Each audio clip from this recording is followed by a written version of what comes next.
Welcome to my channel మహా story book. అందరికీ నమస్కారం అండి.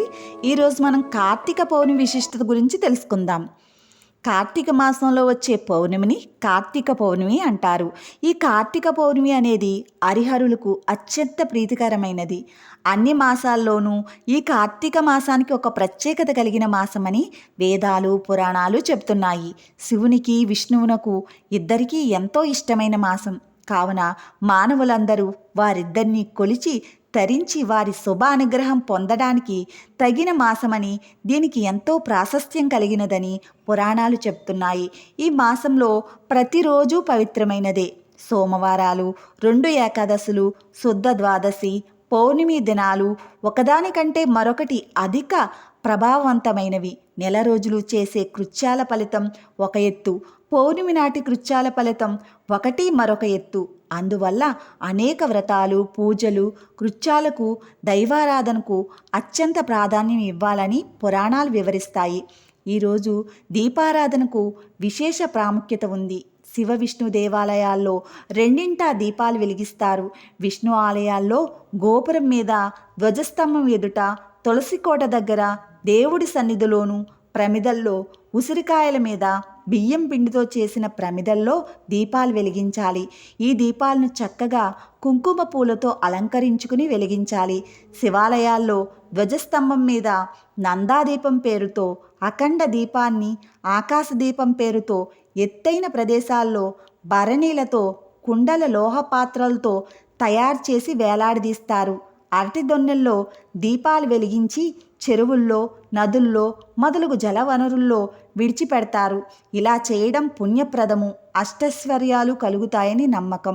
వైజ్ఞానిక పరంగా ఆలోచించి చూడగా ఈ కార్తీక దీపాలను వెలిగించే అనేక దీపాల వల్ల, వాటి నుంచి వచ్చే వాయువు వల్ల వాతావరణంలో కాలుష్యాన్ని తగ్గించి వాతావరణాన్ని శుద్ధి చేస్తుంది. తద్వారా మనకు ఆరోగ్యం చేకూరుతుంది. ఈరోజు ఆచరించే వ్రతాల్లో భక్తేశ్వర వ్రతం ఒకటి. ఇది స్త్రీలకు సౌభాగ్యం కలిగిస్తుంది. భక్తురాలి కోరికను మన్నించి వరాలిచ్చే వ్రతం కాబట్టి దీనికి భక్తేశ్వర వ్రతం అని పేరు వచ్చింది. ఇది ప్రాచుర్యంలోకి రావడానికి ఒక కథ ఉంది. పాండ్యుడు, కుముద్వతి దంపతుల సంతానార్థం శివుని ఆరాధించి ప్రత్యక్షం చేసుకున్నారు. వారు చేసిన ఆరాధనలో చిన్న లోపం వల్ల సరైన వరం ఇవ్వదలుచుకోలేదట శివుడు. అందుకే అల్పాయుష్కుడు అతి మేధావి అయిన కొడుకు కావాలా, పూర్ణాయుష్కురాలు వెధవైన కుమార్తె కావాలా అని అడిగితే కుమారుణ్ణే కోరుకున్నారా దంపతులు. అతడి వయస్సు పెరుగుతున్న కొలది వారిలో గుబులు జోరెత్తుతుంది. ఆ సమయంలో శివభక్తి పరాయణురాలైన అలకాపురి రాజకుమార్తెపై వారి దృష్టి పడింది. ఆమె పిలిస్తే శివుడు పలికేటంత భక్తి శక్తి కలదని విన్నారా దంపతులు. ఆ పిల్లను తమ కోడలుగా చేసుకుంటే తన బిడ్డను పూర్ణాయుష్కుడుగా మార్చే బాధ్యత ఆమె చూసుకుంటుందని ఆలోచించి అలాగే చేశారు. వివాహమైన కొన్నాళ్ళకే భర్త కోసం యమభటులు వచ్చేసరికి విషయం తెలుసుకుందా సాధ్వి. తక్షణమే తన భక్తి ప్రభావంతో శివుని ప్రార్థించి ప్రత్యక్షం చేసుకుని భర్తను పూర్ణాయుష్కుడుగా మార్చుకునే వరం పొందింది అని పురాణ కథనం. ఈ పౌర్ణమికి త్రిపుర పూర్ణిమ అని మరొక పేరు. తారకాసురుని 3 కుమారులు బ్రహ్మను మెప్పించి ఎక్కడైనా స్వేచ్ఛగా సంచరించగలిగే 3 పురాలను వరంగా పొందారు. ఎవరి వల్ల మరణం లేకుండా వరం కోరారు. అది సాధ్యం కాదన్నాడు బ్రహ్మ. అలాగైతే రథం కాని రథం మీద, విల్లు కాని విల్లుతో, నారి కాని నారి సారించి, బాణం కాని బాణం సంధించి 3 నగరాలు ఒకే సరళ రేఖలోకి వచ్చాక ఒకే బాణంతో 3 ఏకకాలంలో కొడితేనే మరణం సంభవించేలా వరం కోరారు. ఇక ఇవ్వక తప్పలేదు బ్రహ్మకు. ఆ వరబలంతో పట్టణాలతో సహా సంచారం చేస్తూ లోకాలన్నింటా కల్లోలం సృష్టిస్తున్నారు. వివిధ లోకవాసులు బ్రహ్మకు మొరపెట్టుకున్నారు. వరం ఇచ్చింది తానే కాబట్టి నేను ఏమీ చేయలేనన్నారు బ్రహ్మ. విష్ణువు దగ్గరికి వెళ్ళమని ఉపాయం చెప్పాడు. విష్ణువు కూడా తనకు ఆ శక్తి లేదని వారిని వెంటబెట్టుకుని శివుని దగ్గరికి వెళ్ళారు. దేవతలందరూ సహకరిస్తే తాను ఈ పని చేయగలనన్నాడు శివుడు. ఆ మాటలతో భూమి రథం కాని రథంగా మారింది. మేరు పర్వతం విల్లు కాని విల్లుగా, ఆదిశేషుడు అల్లెతాడు కాని అల్లెతాడుగా, శ్రీ మహావిష్ణువు బాణం కాని బాణంగా మారారు.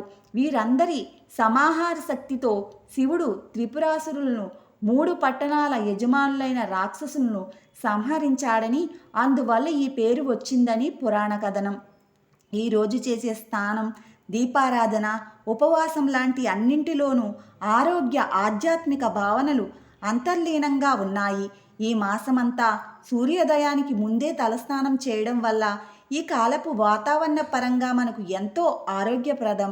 ప్రస్తుత కాలంలో ఉద్యోగాల బిజీలో కానీ ఇతర ఏ కారణం చేతనైనా రోజు దేవుడి పూజ, దీపారాధన చేసే టైం లేనివారు, ఆచరించలేని వారు ఈ పౌర్ణమి నాడు ఆచరిస్తే చాలు, నెలంతా చేసిన ఫలితం కలుగుతుంది.